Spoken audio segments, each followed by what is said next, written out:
Selamat pagi Bapak Ibu, Oma Opa sekalian. Kita jumpa lagi dalam persekutuan lansia GKI Kelapa Cengkir secara online. Saya berharap Bapak Ibu semua dalam keadaan sehat dan penuh sukacita. Tidak terasa, minggu ini kita sudah memasuki Minggu Prapaskah yang kelima.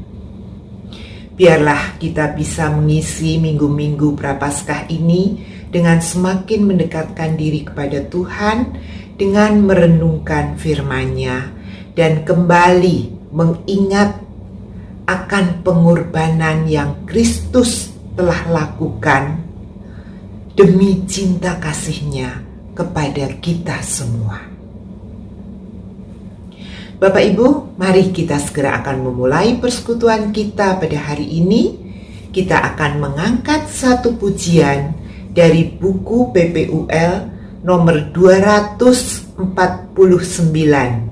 Nyanyi Puji Dia.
Mari kita minta pimpinan Tuhan di dalam doa.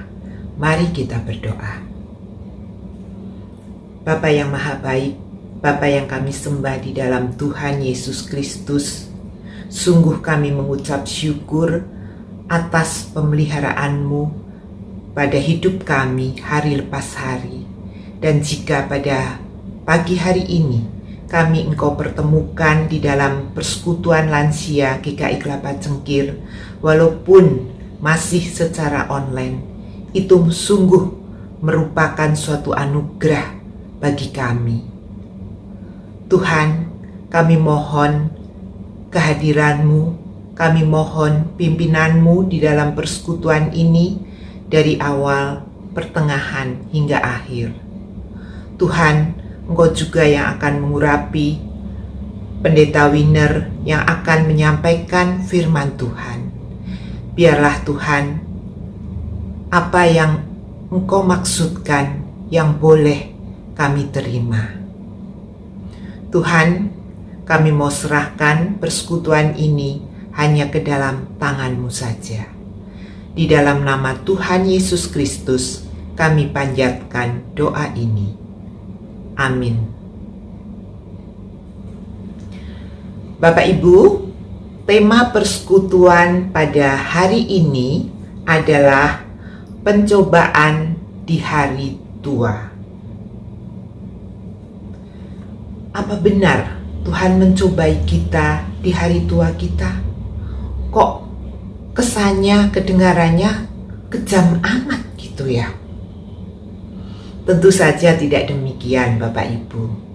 Pencobaan yang dimaksudkan di sini adalah masalah atau persoalan-persoalan hidup yang harus kita hadapi. Karena memang selama kita masih hidup, persoalan tidak akan lepas dari kehidupan kita. Tetapi sebagai anak-anak Tuhan, kita tidak perlu khawatir. Karena Tuhan akan menolong kita dengan memberikan jalan keluar pada setiap persoalan yang kita hadapi. Bapak Ibu, nanti Pendeta Winner Pananjaya akan menguraikan hal ini. kita akan dengarkan bersama-sama pencobaan di hari tua yang dimaksudkan seperti apa. Nah, untuk itu kita akan melanjutkan persekutuan kita dengan menyanyikan lagi pujian yang diambil dari buku PPUL nomor 186, 1 Korintus 10 ayat 13.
Ibu bapak, ada sebuah lagu yang menurut saya syairnya cukup bagus. Dalam lagu itu dikatakan,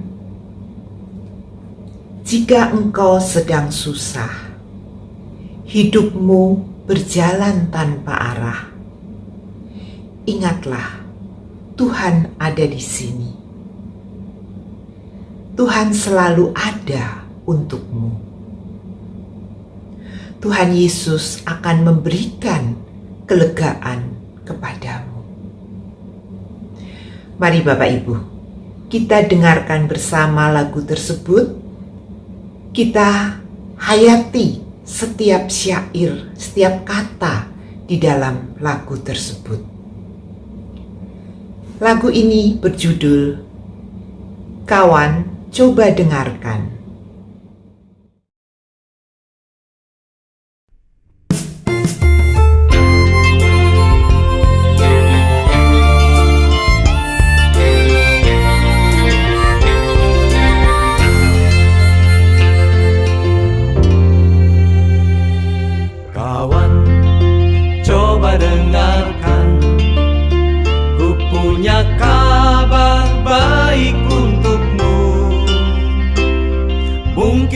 Sekarang engkau dalam susah, hidupmu berjalan tanpa arah.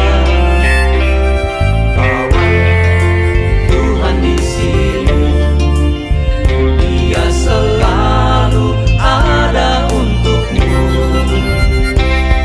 Asal engkau mau datang kepadanya, Tuhan Yesus mengasihimu.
Ibu Bapak, sebelum kita mendengarkan firman Tuhan yang akan dibawakan oleh Pendeta Winner Pananjaya, mari kita mempersiapkan hati kita melalui satu pujian yang terambil dari PPUL nomor 187.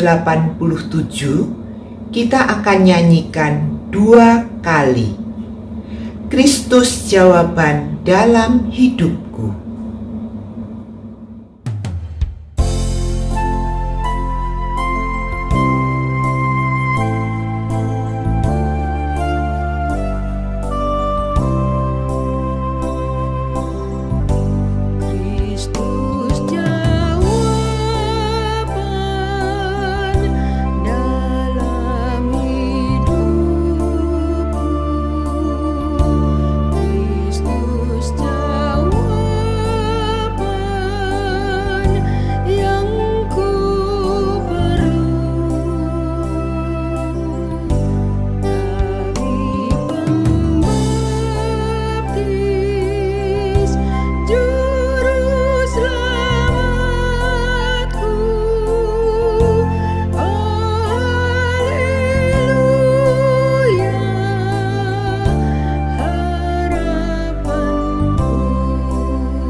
Opa dan Oma yang terkasih di dalam Tuhan, mari kita persiapkan hati kita sebelum kita akan mendengarkan firman Tuhan. Mari kita berdoa. Ya Tuhan, saat ini kami rindu akan sabda-Mu, sabda-Mu yang akan meneguhkan dan menguatkan kami di tengah segala pencobaan yang kami hadapi di masa tua kami. Kami percaya Roh Kudus yang juga akan membuat kami mengerti akan firman-Mu dan melakukannya. Roh Kudus juga yang tidak akan pernah berhenti untuk terus mengingatkan kami, menegur kami, dan menjaga kami. Terima kasih Bapa buat kesempatan pada hari ini kami dapat mendengarkan firman-Mu. Saat ini kami siap Tuhan dan kami begitu merindukan akan firman-Mu. Di dalam nama Tuhan Yesus Kristus kami berdoa. Amin. Opa dan Oma, firman Tuhan Lukas pasal yang keempat, ayat yang pertama hingga yang ke-13. Yesus yang penuh dengan Roh Kudus kembali dari sungai Yordan, lalu dibawa oleh Roh Kudus ke padang gurun. Di situ ia tinggal 40 hari lamanya dan dicobai iblis. Selama di situ ia tidak makan apa-apa dan sesudah waktu itu ia lapar. Lalu berkatalah iblis kepadanya, "Jika engkau anak Allah, suruhlah batu ini menjadi roti." Jawab Yesus kepadanya, "Ada tertulis, manusia hidup bukan dari roti saja." Kemudian ia membawa Yesus ke suatu tempat yang tinggi dan dalam sekejap mata ia memperlihatkan kepadanya semua kerajaan dunia. Kata iblis kepadanya, "Segala kuasa itu serta kemuliaannya akan kuberikan kepadamu, sebab semuanya itu telah diserahkan kepadaku, dan aku memberikannya kepada siapa saja yang ku kehendaki. Jadi, Jikalau engkau menyembah aku, seluruhnya itu akan menjadi milikmu. Tetapi Yesus berkata kepadanya, ada tertulis, engkau harus menyembah Tuhan Allahmu, dan hanya kepada Dia sajalah engkau berbakti. Kemudian ia membawa Yesus ke Yerusalem dan menempatkan Dia di bubungan bait Allah, lalu berkata kepadanya, jika engkau anak Allah, jatuhkanlah dirimu dari sini ke bawah. Sebab ada tertulis, mengenai engkau, ia akan memerintahkan malaikat-malaikatnya untuk melindungi engkau. Dan mereka akan menatang engkau di atas tangannya, supaya kakimu jangan teratup kepada batu. Yesus menjawabnya katanya, ada firman, jangan engkau mencobai Tuhan Allahmu. Sesudah iblis mengakhiri semua pencobaan itu, ia mundur daripadanya dan menunggu waktu yang baik. Demikianlah firman Tuhan. Yang berbahagia adalah kita yang mendengarkan, merenungkan, serta memelihara firman Tuhan di dalam kehidupannya. Shalom Opa dan Oma yang dikasihi oleh Tuhan. Bagaimana kabar Opa dan Oma hari ini? Opa dan Oma, kita masuki di Minggu Prapaskah yang kelima. Dan menariknya adalah kita juga bersama-sama dengan teman-teman kita yang Muslim berpuasa. Bedanya adalah kalau rekan-rekan kita yang Muslim itu melakukan puasa selama 1 bulan, 30 hari. Sedangkan kita yang menghayati juga masa Prapaskah dengan berpuasa, melakukannya hingga 40 hari. Sama-sama berpuasa, Opa dan Oma. Ya, kita merasakan berpuasa itu, cuman mungkin kalau di Kristen puasanya ada yang sama dengan Muslim, ya. Bagaimana kita melakukannya ada seolah-olah sahur pagi hari, ya.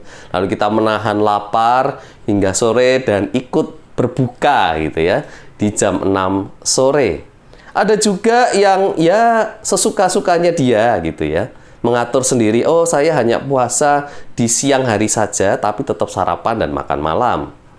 Dan ada juga yang puasanya bukan makanan, ya, ada hal-hal lain yang dilakukan. Misalnya saya nggak mau lagi mengkonsumsi alkohol, atau saya nggak mau lagi merokok, atau saya coba menahan untuk bermedia sosial. Ada yang nggak mau buka Facebook, nggak mau buka Instagram, nggak mau bermedia sosial. Mungkin ada juga di sini yang coba menahan untuk tidak mem-forward berita-berita yang berseliweran di WhatsApp. Macam-macam bentuk puasa versi kita. Baik sobat kita yang Muslim maupun kita sebagai orang Kristen di masa Prapaskah ini melakukan yang namanya puasa. Tapi sadar atau tidak, Opa dan Oma, bukankah seharusnya yang namanya berpuasa itu tidak lantas menunggu momen-momen berpuasa saja, atau ya saya puasa setahun sekali waktu mendekati Prapaskah. Seharusnya kalau kita berpantang atau kita berpuasa, itu sudah menjadi bagian dari kehidupan kita dalam perjalanan hidup kita hingga sampai saat ini. Contoh misalnya, kita sudah semakin tua, sudah semakin senja. Mungkin tubuh kita sudah memiliki penyakit-penyakit yang tidak dapat kita hindari. Oke, mulai saat ini saya akan berpantang untuk konsumsi gula misalnya, karena ada diabetes. Coba mengurangi, dari mengurangi coba berpantang untuk mengkonsumsi gula. Karena pada dasarnya yang namanya gula itu juga ada di dalam banyak makanan. Tapi mungkin kita nggak lagi makan yang keke, krim-krim, yang manis-manis itu. Nasi juga mungkin tidak banyak, diganti dengan karbohidrat lain yang lebih rendah gula. Atau kita juga berpantang misalnya karena ada darah tinggi, ya, mengurangi makanan-makanan yang berkolesterol, jeroan-jeroan. Kita sadar karena ada penyakit itu, makanya kita mulai untuk berpuasa. Jadi nggak nunggu momen Prapaskah lagi, nggak nunggu saat-saat tertentu, tetapi ya kita bisa mulai kapan aja. Begitu juga di saat kita sudah mulai kecanduan sesuatu di dalam kehidupan kita, maka kita mulai menyadari bahwa itu misalnya adalah sebuah kesalahan dan kita belajar untuk menahan diri. Contoh misalnya berhutang. Siapa dari kita yang di masa tuanya masih suka berhutang sana sini, pinjem sini, pinjem sana, gali lubang sini, tutup lubang sana.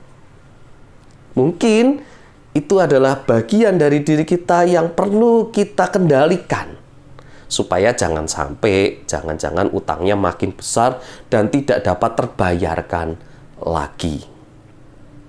Nah, Opa dan Oma, firman Tuhan pada hari ini kita belajar dari Yesus. Mengejutkan ya Opa dan Oma, karena ternyata Yesus yang sebagai Tuhan punya kuasa Allah pun tetap bisa loh digoda oleh iblis. Apalagi kita, manusia biasa.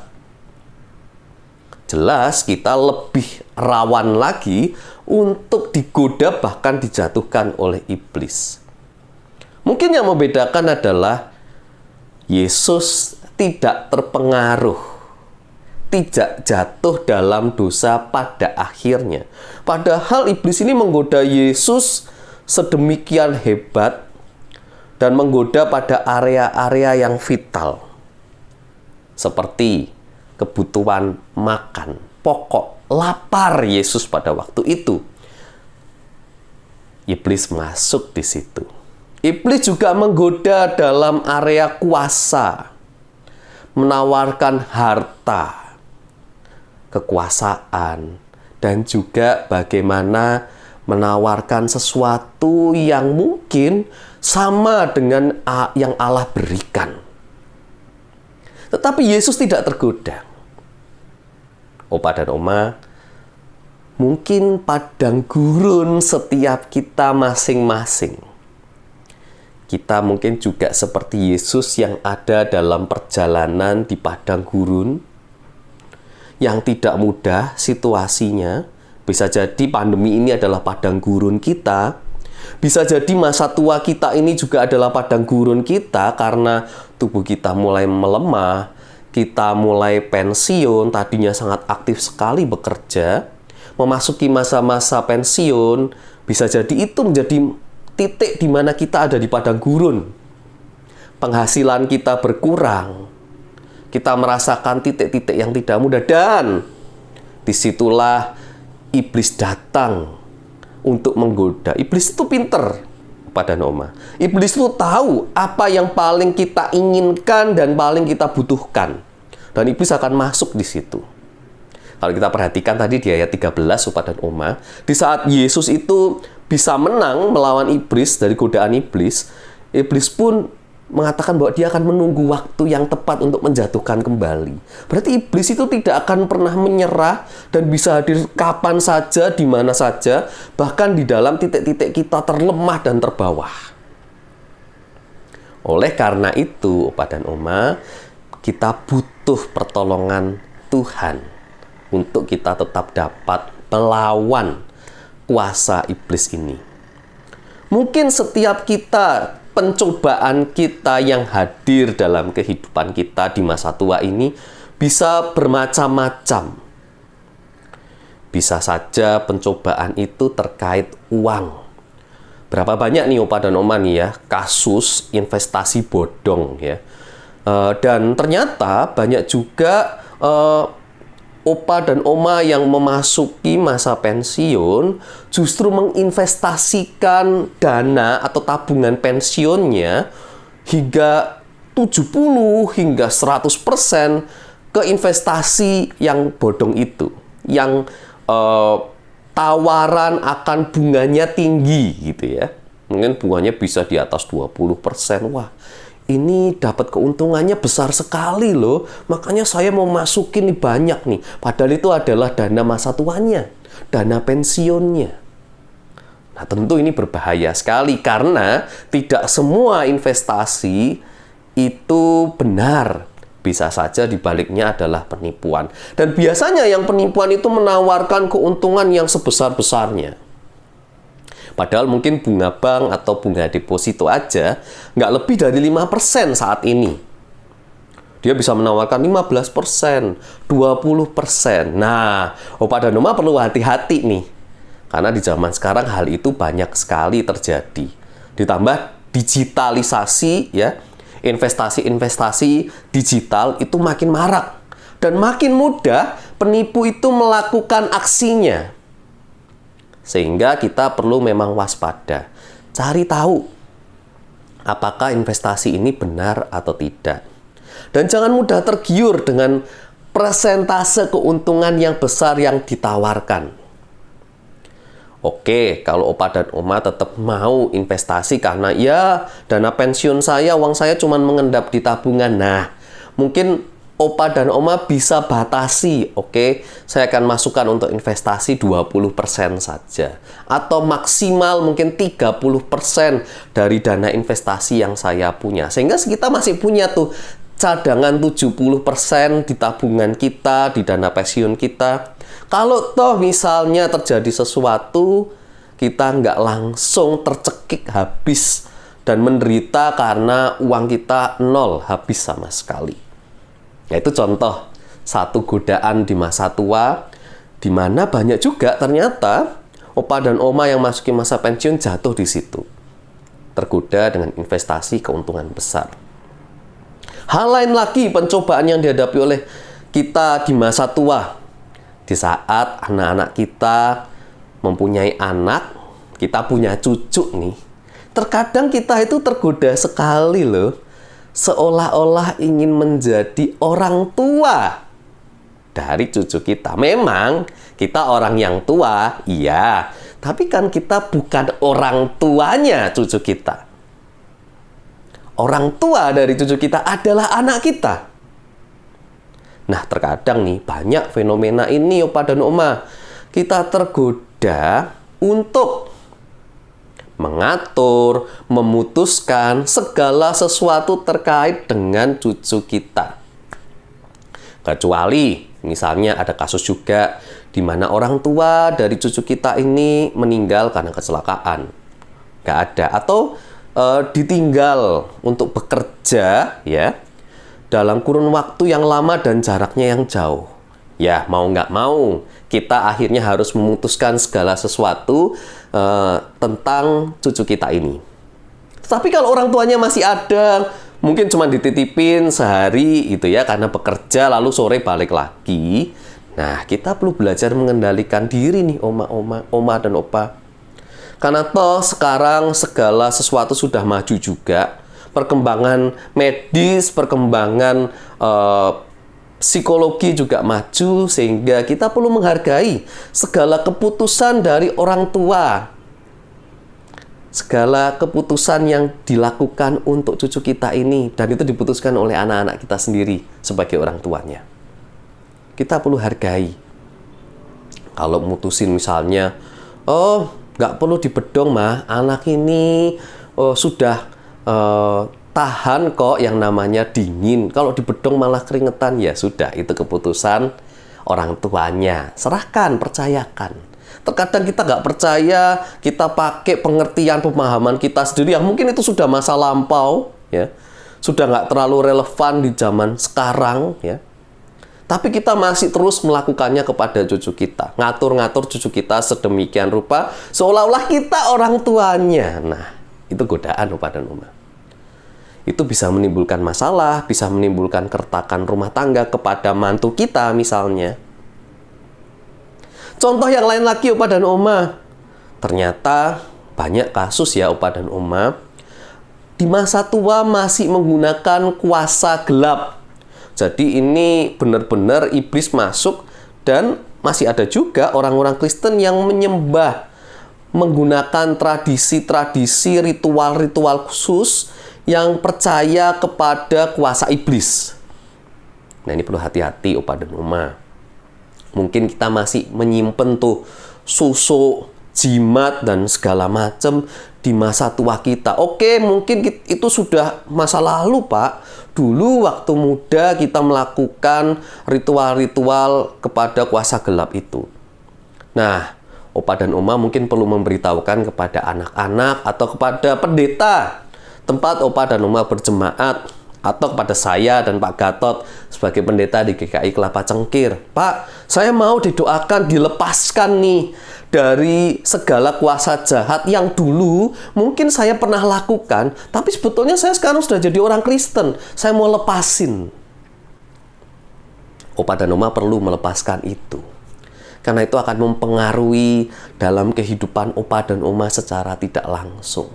Mempunyai ikatan terhadap kuasa gelap itu akan menyeret kita terus semakin dalam dosa itu sendiri. Mungkin tanpa kita sadari. Tapi kita tahu kuasa gelap itu selalu meminta korban, tumbal dalam tanda kutip. Maka lepaskan Opa dan Oma. Dan jangan pernah pakai lagi. Jangan pernah tergiur lagi. Saya tak pakai. Saya ini sudah makin tua. Orang-orang lihat saya sudah nggak menarik. Tak pakai susuk supaya orang-orang tetap bisa terpesona kepada saya. Atau supaya saya tetap dapat duit terus secara instan dan cepat dan banyak. Pesugihan.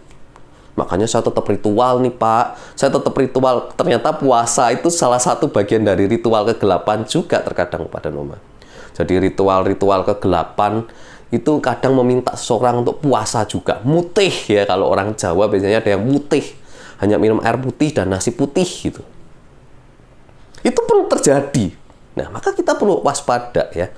Apakah selama ini kita masih tergoda dengan kuasa kegelapan itu sendiri, melakukan ritualnya, bahkan mungkin berdoa kepada kuasa gelap itu? Nah, mari kita lepaskan. Mari kita tahan segala godaan yang coba menjatuhkan kita. Dan macam-macam pencobaan itu akan hadir di saat kita khususnya sedang lemah, ataupun kita sedang berjaya. Ini yang terkadang orang nggak sadari. Di saat kondisinya justru sedang menanjak, sukses, ada di puncak, itu justru sangat mudah sekali digoda dan dijatuhkan Opa dan Oma. Maka kita perlu tetap waspada. Bagaimana caranya? Mohon pertolongan Tuhan. Mari kita juga terus mendekatkan diri kepada Tuhan dalam persekutuan-persekutuan yang ada. Kita bersyukur Opa dan Oma sekarang di era digital ini kita dapat mengikuti banyak persekutuan baik via Zoom maupun yang ada di YouTube. Kita juga bisa renungan secara pribadi yang mungkin dibagikan melalui WhatsApp kita. Kita bisa mendapatkan renungan-renungan yang ada, firman Tuhan yang ada dengan mudah dan cepat. Nah, itu mempermudah kita untuk lebih fokus kepada Tuhan, untuk lebih juga mengendalikan diri kita, nafsu kita, dan segala godaan yang ada itu kita bisa mengendalikannya. Kita berdoa kepada Tuhan, mohon pertolongan Roh Kudus untuk semakin keras mengingatkan kepada kita untuk tidak coba-coba, untuk tidak tergiur jatuh pada pencobaan iblis. Seperti lagu berikut ini, Opa dan Oma.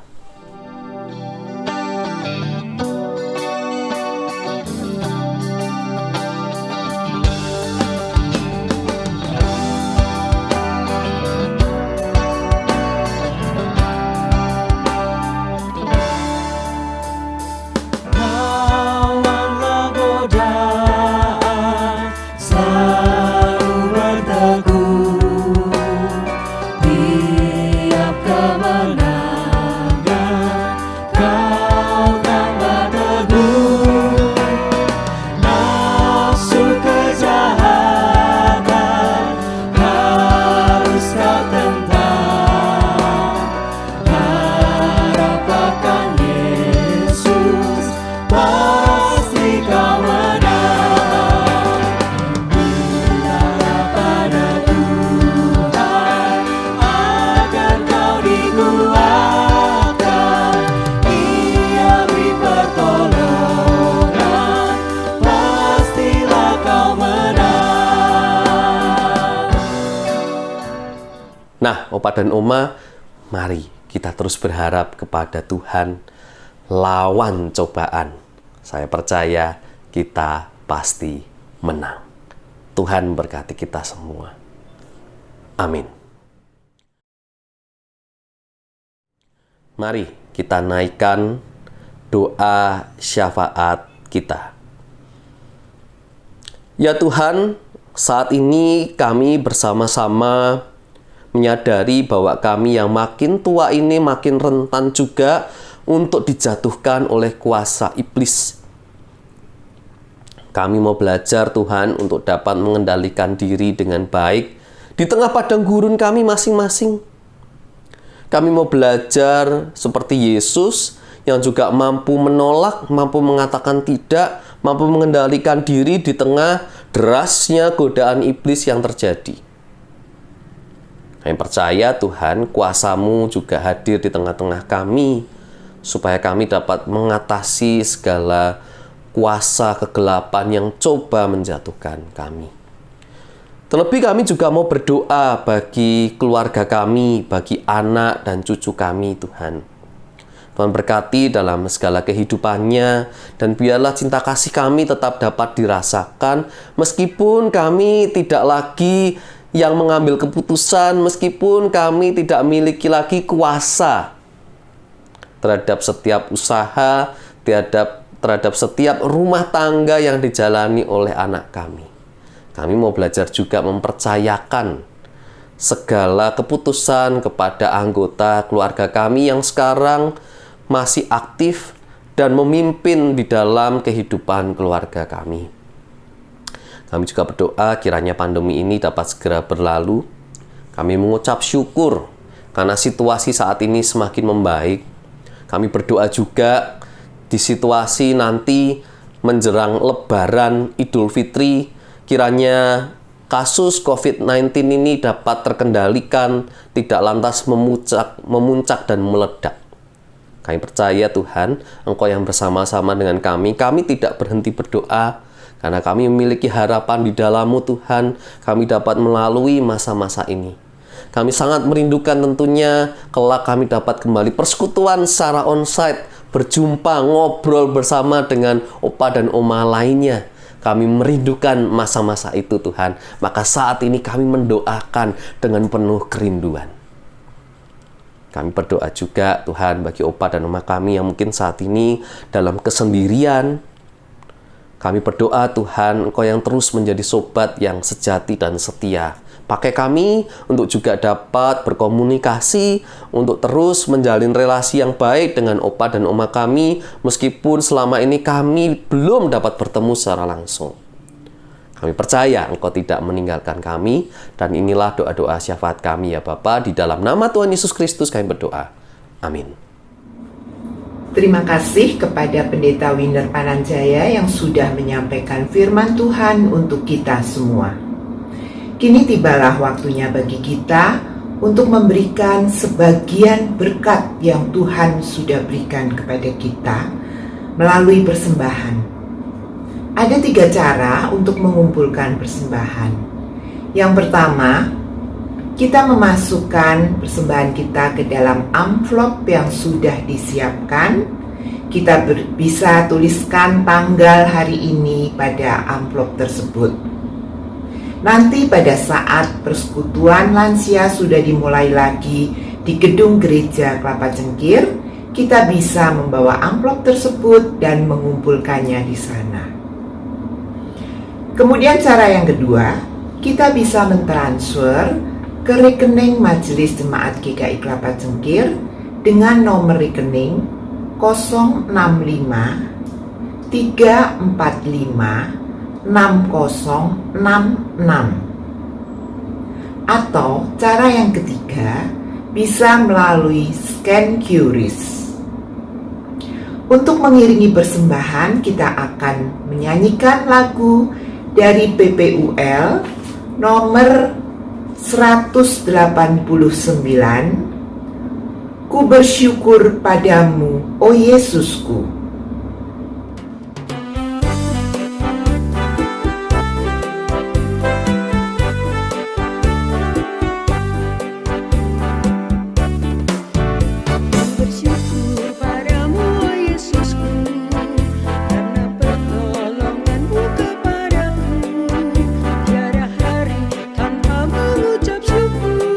Sebab kasih setiamu padaku.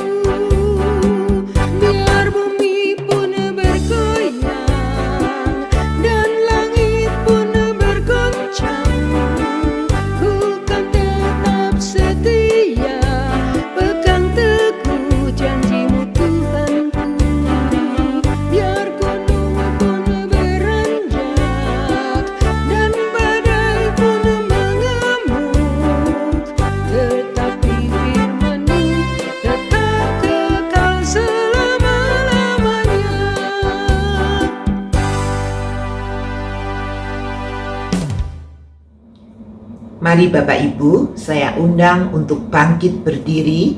Kita akan berdoa untuk persembahan yang sudah kita kumpulkan.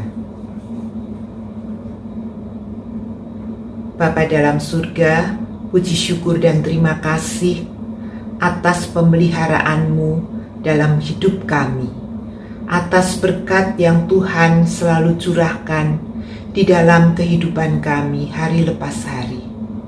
Dan jika pada saat ini kami boleh memberikan sebagian dari berkat-Mu, kiranya Engkau yang akan menolong, tangan yang akan mengelola persembahan ini sehingga dapat berguna untuk orang-orang yang membutuhkannya, dapat berguna bagi pekerjaan Tuhan melalui GKI Kelapa Cengkir. Terima kasih Tuhan Yesus, hanya di dalam nama Yesus kami sudah berdoa dan mengucap syukur. Amin. Ibu Bapak, kita akan segera mengakhiri persekutuan pada hari ini dan kita akan berjumpa lagi dalam persekutuan 2 minggu yang akan datang, yaitu tanggal 19 April. Nah, Bapak Ibu, tanggal 19 April kita akan merayakan Paskah Lansia. Jadi Bapak Ibu catat, jangan lupa tanggal 19 April kita akan bersama-sama merayakan Paskah. Baiklah Bapak Ibu, kita akan menutup persekutuan pada hari ini dengan menyanyikan sebuah lagu dari PPUL nomor 315, Tak Mengapa Kabut Tebal. Setelah itu, Pendeta Winner Pananjaya akan menyampaikan berkat Tuhan dan kita akan sambut berkat itu dengan menyanyikan lagu Bapa Terima Kasih.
Saat ini Opa dan Oma, kembalilah dalam kehidupan kita dan terimalah berkat dari Tuhan. Kasih Allah Bapa yang berikan kita kehidupan, Yesus Kristus yang telah menyelamatkan kita dari kuasa dosa dan maut, serta persekutuan bersama dengan Roh Kudus yang akan terus menuntun, mengingatkan kita untuk tidak jatuh dalam pencobaan, menyertai kita dari sekarang sampai selama-lamanya. Amin.